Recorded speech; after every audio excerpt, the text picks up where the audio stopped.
بسم اللہ الرحمن الرحیم۔ دوسرا سوال بھائیوں کی طرف سے دوسرے مائک سے۔ السلام علیکم، میرا نام شجاع الحسن ہے، میں کمپیوٹر لیکچر کی حیثیت سے ایک سرکاری کالج میں کام کرتا ہوں۔ جناب، آپ سے ملا ہوا وقت بہت قیمتی ہے اور بہت ناکافی ہے، لیکن پھر بھی میں 2 سوال کروں گا۔ آپ سے گزارش ہے کہ جو آپ نے نیم بتایا اس کے علاوہ جا کے ان دونوں سوالوں کا جواب دے دیں، مہربانی ہوگی۔ پہلا جو ہے دہشت گردی سے ریلیٹڈ ہے کہ یہ جو ٹیررزم کے لیے ابھی ایک صاحب مستورات سے کوشچن آیا تھا، اس کا جو آپ نے جواب دیا میں اس سے بہت زیادہ جو ہے سیٹسفائی نہیں ہوا۔ آپ نے بش اور امریکی طاقتوں کو بہت بڑا ٹیررزم بنا کے، اور جو مین سوال تھا اس کا جواب نہیں ملا۔ میرا سوال یہ ہے کہ کشمیر کی انوسنٹ کلنگ یا افغانستان پہ جو آپ کے انفورس کر کے اسلام کو لوگوں نے کوشش کری، طالبان نے، وہ یا اسامہ بن لادن، ان تینوں کو اسلام اور قرآن کی روشنی میں جسٹیفائی کیا سکتا ہے یا نہیں؟ اور مہربانی کر کے دوسرا کوشچن بھی سن لیجئے۔ ایک سوال بھائی صاحب، ایک سوال جو رولز ہے اس کے اوپر کیے۔ بھائی صاحب نے کہا کہ اہم سوال کشمیر کے بارے میں نے جواب دیا ہی نہیں۔ بھائی صاحب، وہ سوال میں کشمیر کا ذکر تھا ہی نہیں، آپ نے سوال ہی نہیں سنا، ویڈیو ریکارڈنگ ہے ادھر۔ اس سوال میں کشمیر کا ذکر تھا ہی نہیں۔ اس سوال میں یہ تھا کہ جو WTC کا وہ جہاد ہے کیا نہیں ہے۔ میں نے کہا ہے، لیکن جہاد فی سبیل شیطان۔ آپ نے دوسرا سوال کیا کہ میرے نظر میں جو اسامہ بن لادن کر رہا ہے وہ قرآن اور حدیث کی روشنی میں صحیح ہے کیا نہیں؟ جو لوگ کشمیر میں جھگڑ رہے وہ صحیح ہے کیا نہیں؟ جو افغانستان میں کر رہے صحیح ہے کیا نہیں؟ 3 سوال، ایک سوال کے 3 حصے۔ میں پہلے کا جواب تو دے چکا ہوں، شاید آپ نے نہیں سنا، کہ اسامہ بن لادن قرآن اور حدیث کی روشنی میں صحیح کر رہا ہے کیا نہیں۔ میں تو اسامہ بن لادن سے ملا ہی نہیں، آپ ملے ہوں گے، میں نہیں ملا۔ اللہ تعالیٰ فرماتے سورہ حجرات میں سورہ نمبر 49 آیت نمبر 6 میں، جب بھی کوئی آپ کو انفارمیشن، کوئی چیز معلوم پڑتی ہے، خصوصاً اگر فاسق کے ذریعے ہے، تو اس کی تحقیق کرو۔ مجھے پتا نہیں، جو یہ CNN کہہ رہی ہے کہ اسامہ بن لادن نے WTC کو گرایا، اسامہ بن لادن تو کہتا میں نہیں گرایا، تو نہ میں اسامہ بن لادن سے ملا، تو میں یہ بھی نہیں کہتا اسامہ بن لادن قرآن حدیث پہ ہے یا نہیں ہے۔ اللہ عالم، اللہ عالم، اگر ہے تو جنت میں جائے گا، نہیں ہے تو نہیں جائے گا۔ مجھے ضروری نہیں کہ اسامہ بن لادن سے ملنا میرا فرض ہے، ٹھیک ہے نا؟ وہ آخرت کے دن میں فیصلہ ہو جائے گا۔ اللہ تعالیٰ آپ سے بھی نہیں پوچھے گا کیا وہ مجاہد تھا کہ دہشت گرد تھا، وہ اللہ تعالیٰ فیصلہ کریں گے۔ سوال نمبر 2 کہ کشمیر میں جو لوگ جھگڑ رہے ہیں کہ وہ قرآن اور حدیث کی روشنی میں ہے کیا نہیں۔ میں کشمیر میں لاسٹ ایئر 2003 میں تقریباً 1 سال پہلے گیا تھا۔ آپ دیکھتے کہ کشمیری لوگ الگ الگ وجہ کے لیے جھگڑ رہے ہیں۔ اگر وہ وجہ قرآن اور حدیث سے صحیح ہے تو صحیح وجہ، اگر خلاف ہے تو خلاف ہے۔ یہ کہنا کہ سارے کشمیر قرآن حدیث کے اوپر ہے یا سارے کشمیر نہیں ہے، یہ بالکل غلط ہے۔ کچھ لوگ قرآن اور حدیث کی روشنی میں جدوجہد کر رہے ہوں گے تو صحیح جہاد کر رہے، کچھ لوگ اپنے ذاتی فائدے کے لیے ایک دوسرے کا قتل کر رہے، وہ بالکل غلط ہے۔ تو ہم دیکھتے ہیں کہ کئی بار کئی لوگ اپنے ذاتی فائدہ اپنا بنا لیتے ہیں۔ تو میں یہ نہیں جانتا ہوں خصوصاً کون کشمیری کیا کر رہا ہے، تو اسی لیے یہ کشمیر عام لوگ قرآن حدیث پہ عمل کر رہے کیا نہیں، آپ کو اس سے پوچھنا چاہیے جو پالیٹکس کے اندر ایک ماہر ہے۔ اللہ تعالیٰ فرماتے سورہ نحل میں سورہ نمبر 16 آیت نمبر 43، اور اللہ تعالیٰ فرماتے سورہ نمبر 21 آیت نمبر 7 میں، فَاسْأَلُوا أَهْلَ الذِّكْرِ إِن كُنتُمْ لَا تَعْلَمُونَ، اس سے پوچھو جو اس فن کا ماہر ہے۔ میں پالیٹکس کے فن میں ماہر نہیں ہوں، میں دائی ہوں، تو کس طریقے سے جواب دینا غیر مسلم کو بولوں گا، لیکن پالیٹکس میں کشمیری لوگ کیا کر رہے ہیں، افغانی لوگ کیا کہہ رہے ہیں، وہ میں نہیں کہہ سکتا ہوں۔ میں اس فن کا ماہر نہیں ہوں، اگر کہوں گا تو قرآن کے جائیں گا۔ آپ اس سے پوچھو جو ماہر ہے، میں اس فن کا ماہر نہیں ہوں، میں دعوتی میدان کا ماہر ہوں۔ آپ بھگوت گیتا کے بارے میں پوچھئے، رامائن کے بارے میں پوچھئے، ہندوازم کے بارے میں پوچھئے، عیسائیت کے بارے میں پوچھئے، یہ افغانستان کے بارے میں یا کشمیر کے بارے میں میں فن کا ماہر نہیں ہوں، لیکن یہ جانتا ہوں میں کہ جہاں تک کہ افغانستان کا تعلق ہے، طالبان کا تعلق ہے، ہم دیکھتے ہیں CNN کے اندر کہ کئی بار BBC اور سین میں دکھایا گیا کہ ایک طالبان ایک خاتون کو بے دردی سے مار رہا ہے. ارے طالبان خواتین کو مارتے ہیں ظالم لوگ.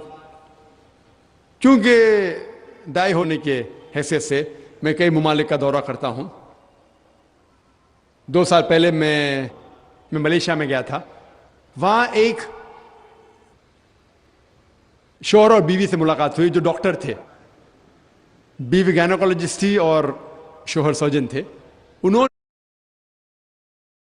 نے تقریباً کہ یہ جو ٹی وی میں دکھا رہے تھے کہ طالبان لوگ خواتین کو مار رہے یہ بالکل غلط ہے. میں نے پوچھا آپ کو کیسا پتا غلط ہے؟ تو اس نے کہا, وہ میاں بیوی نے کہا, کیونکہ طالبان کو جو پگڑی باندھتے ہیں ان کے باندھنے کا ایک خصوصی طریقہ ہے. مثال کے طور پہ جب ہم عربوں کو دیکھتے, ہمارے لیے جو عجم ہے, ہمارے لیے سب عرب ایک جیسے پگڑی باندھتے, پھیٹا باندھتے, اپنا غترہ باندھتے. لیکن وہ عرب ہی جانتا ہے کہ سعودی غترہ باندھنے کا طریقہ الگ ہے, وہ اماراتی UAE کا غترہ باندھنے کا طریقہ الگ ہے, وہ کویٹی کا غترہ باندھنے کا طریقہ الگ ہے. وہ پہچان سکتے. ہم نے اسی طریقے سے وہ طالبان کی پگڑی باندھنے کا طریقہ الگ ہے. وہ ڈاکٹر کہنے لگے مجھ سے کہ جس طریقے سے وہ BBC اور CNN میں دکھا رہے تھے طالبان خواتین کو مار رہے, وہ طالبان ہے ہی نہیں, وہ ایکٹر لوگ کو لے کے آئے تھے. لیکن بیوقوف تھے کہ ایکٹنگ میں برابر سے نہیں کیے, وہ کپڑے برابر نہیں تھے. میں نے تقریر سنی ایک رپورٹر جس کا نام ہے یوان ریڈلی. یوان ریڈلی ایک برٹش رپورٹر ہے. جب اٹیک ہوتا ہے امریکہ کا افغانستان پہ, بھائی صاحب کو دکھ ہو رہا تھا جب میں نے کہا کہ امریکہ ٹیررسٹ ہے. دکھ ہو رہا تھا ان کو.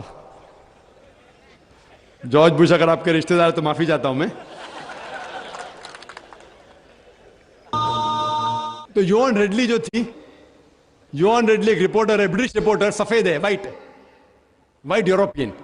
اس کو بھیجتے ہیں افغانستان میں تحقیق کرنے کے لیے طالبان کے بارے میں. وہ سارے تحقیق کرتے اور پورے ٹائم وہ نقاب میں رہتی ہے, حجاب میں رہتی ہے. ایک بار کیمرہ گر جاتا ہے اور اس کا راز فاش ہو جاتا ہے تو طالبان اسے پکڑتے ہیں, 6 دن تک اسے قید کرتے ہیں. اور جس طریقے سے طالبان نے اس کے ساتھ برتاؤ کیا وہ اس لیکچر میں کہتی ہے کہ لوگ جب انہیں پکڑتے ہیں تو بولتے کون اس کے ساتھ ہے, تو آدمی کو لے کے آتے, پھر اس کو لے کے جاتے ہیں اور سب لوگ گھیر لیتے. تو وہ سوچتی ہے ابھی چند منٹوں میں یہ جاہل لوگ میرا قتل کر لیں گے. شاید ہو سکتا ہے کہ 10-15 طالبان میرا بلاತ್ಕಾರ کریں گے. اس کے ذہن میں یہ سب جا رہا ہے, سوچ رہی ہو سکتا ہے کہ مجھے جھاڑ پہ سے لٹکا دیں گے. وہ ایک دم ڈری ہوئی ہوتی. 1 گھنٹے تک لوگ اسے گھیرتے لیکن کوئی بھی سامنے نہیں آتا. وہ سوچتے ابھی میری موت, ابھی میری موت. 1 گھنٹے بعد ایک افغان عورت آتی ہے اور اس کے جسم کی جانچ پڑتال کرتی ہے. پھر اسے پتا لگتا ہے ہاں یہ لوگ سمجھتے ہیں کہ میرے پاس ہتھیار ہے. وہ اتنا تیش میں آتی ہے, اگر ان لوگ میں سے پوچھنا چاہیے ہتھیار میں, بولتی نہیں ہے. 1 گھنٹہ تک کہ میں تڑپ کے مر رہی ہوں کہ یہ آج مجھے ماریں گے. وہ تیش میں آ کے کیا کرتی ہے, اپنا اسکرٹ اٹھا لیتے, دیکھو میرے پاس ہتھیار نہیں ہے. جیسا اسکرٹ اٹھاتی ہے طالبان 180 ڈگری اس طرف دیکھتے اور بھاگ جاتے. تو وہ کہتی ہے اپنے تقریر میں طالبان کو مارنے کے لیے بم گرانے کی ضرورت نہیں. وہ کہتی ہے اگر عورتوں کے کپڑے چھوڑیں گے تو طالبان مر جائیں گے شرم کے مارے. اور وہ تقریر کرتی ہے کہ اس عزت سے میری حفاظت کی 6 دن تک کے وہ طالبان لوگ نے. اور جب اسے پوچھا جاتا ہے سوال جواب کی نشست میں کیا آپ کو لگتا ہے کہ القاعدہ نے WTC کو گرایا, تو وہ یوان ریڈلی کہتی ہے میرے حساب سے القاعدہ موجود ہی نہیں ہے. یہ اس کا کہنا ہے, میرا کہنا نہیں. اور جب اسے آزاد کیا جاتا ہے 6 دن کے بعد, اور جب باقی رپورٹرز پوچھتے آپ کے ساتھ کیا سلوک کیے, تو انہوں نے کہا اتنا اچھا حسن سلوک کیے کہ رپورٹ کے اندر ہی نہیں آیا. اور اس نے صرف یہ وعدہ دی تھی کہ میں انگلینڈ جا کے واپس سے قرآن مجید کا ترجمہ پڑھوں گی. تو وہ جاتی ہے اور چند مہینے بعد قرآن کا ترجمہ پڑھتی ہے اور اس کے بعد وہ اسلام قبول کرتی ہے. تو اس کے نظریے سے طالبان ایک دم معصوم ہیں, ان کے اوپر ظلم کیا گیا تھا. تو آپ مجھے پوچھیں گے بھائی طالبان کیا قرآن و حدیث کی روشنی میں صحیح ہے؟ تو اس کا نظریہ اگر لیں گے, جو غیر مسلم تھی یوان ڈیڈلی, ابھی ماشاءاللہ حجاب بھی کر رہی ہے, وہ یورپین حجاب کر رہی ہے ماشاءاللہ, تو اس کے نظریے سے بھائی طالبان اچھے لوگ ہیں. تو اسی لیے نظریہ بدلتے جاتا ہے. امریکہ کے حساب سے طالبان ظالم لوگ ہیں. تو میڈیا ایسی چیز ہے کہ کوئی بھی ہیرو کو زیرو بنا سکتی ہے. They can make day into night, black into white. Day into night, black into white. Hero کو زیرو بنا سکتی ہے, کوئی ولن کو بھی ہیرو بنا سکتی ہے. تو اسی لیے قرآن مجید میں اللہ تعالیٰ فرماتے کوئی بھی چیز آپ کے پاس آتی ہے اس کی تحقیق کرو تیسرے کو پہنچانے کے پہلے. تو اسی بنیاد پہ میں نے کہا تھا, کیا نام ہے, اسامہ بن لادن کو جانتا ہوں نہ, یہاں کیا ہو رہا ہے پتہ نہیں مجھے, افغانستان بھی میں نہیں گیا ہوں, لیکن یہ رپورٹ کے ذریعے یہ پتہ لگتا ہے کہ یہ جو امریکہ کر رہی ہے اپنے میڈیا کے ذریعے, یہ شیطانی حرکت جو غلط فہمی پھیلا رہی ہے, اس کی سزا تو انشاءاللہ انہیں ملیں گی. اسی لیے میرے نظریے سے جارج بش نمبر 1 ٹیررسٹ ہے. آپ کو دکھ ہوائے گا. جب میں لندن میں گیا تھا, وہاں ایک تقریر کی اور میں جواب دیا, تو ایک نوجوان اٹھ کے کہتا ہے کہ جارج بش کو ہم دعا کرتے کہ اللہ تعالیٰ اس کا قتل کرے. تو میں نے کہا میں تو یہ دعا نہیں کروں گا, کیونکہ اللہ کے رسول نے جو دعا کی, جو سب سے زیادہ دشمن اس کے خلاف جو تھے محمد صلی اللہ علیہ وسلم کے دور میں, دونوں کا نام تھا عمر. تو اللہ کے رسول نے یہ دعا کی کہ کم از کم ایک عمر کو ہدایت دے. تو میں یہ دعا کرتا ہوں کہ کم از کم اللہ تعالیٰ جارج بش کو ہدایت دے. بہنوں کی طرف سے کوئی سوال؟ السلام علیکم, میرا نام یسرا ہے اور میں ایک اسٹوڈنٹ ہوں. میرا یہ سوال ہے کہ کیا ٹیررزم اور ایکسٹریمزم کا ایک ہی معنی ہے؟ بہن نے سوال کیا ہے کیا ٹیررزم اور ایکسٹریمزم کا ایک ہی معنی نہیں, دونوں الگ معنی ہیں. ٹیررزم مطلب جو دہشت گرد ہے, جو انسان کے دل میں دہشت پیدا کرتا ہے. ایکسٹریمسٹ مینس شدت پسند. ٹیررسٹ میں ٹیررزم کرتا ہے, جیسا میں نے تقریر میں کہا کہ غلط لوگوں کے دل میں دہشت پیدا کرنا اچھی بات ہے, اچھے انسان معصوم کے دل میں دہشت پیدا کرنا غلط ہے. ایکسٹریمزم مطلب شدت پسند.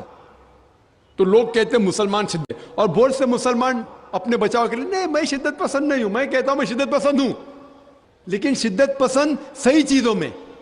مثال کے طور پر ایمانداری کے میدان میں شدت پسند ہوں,